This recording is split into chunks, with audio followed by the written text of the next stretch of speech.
Oops, mga bosses, ang matagumpay na araw na naman sa inyong lahat. Nito lang talaga ako magluto, bali sunod-sunod lang ito. Ang una kong nilulutong sarsa ay sarsa ng tuna pasta. At habang nagluluto ako ng sauce ay niluluto ko naman ang pasta ng fried noodles. At pagkatapos kong lutuin ang sauce ng tuna pasta ay sinusunod ko na ang sauce ng spaghetti. At pagkatapos ang sauce naman ng carbonara. Bali ito na nga lahat ng mga sauce na niluto ko kasabay na ang sauce ng fried noodles.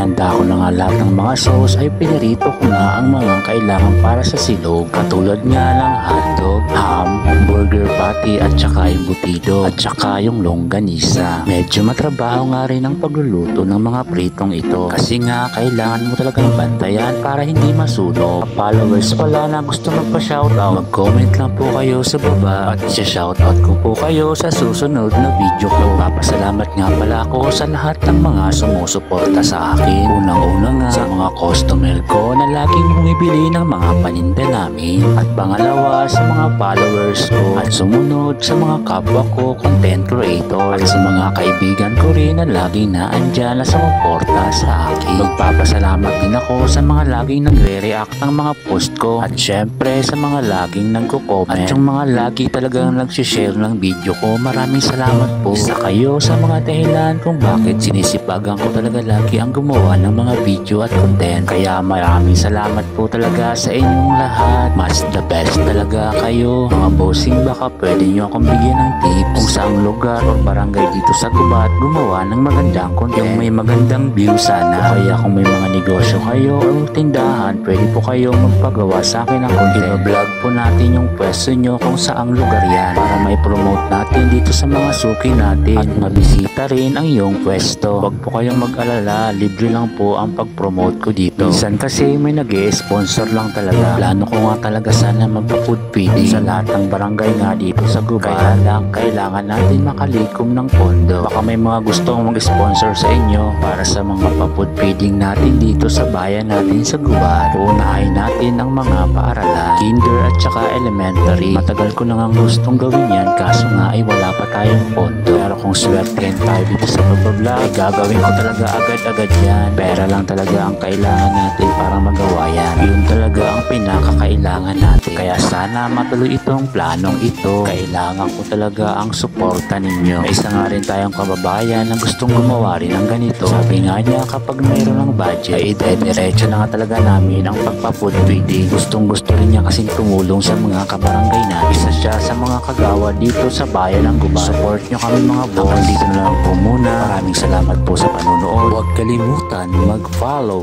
share, and react. Thank you!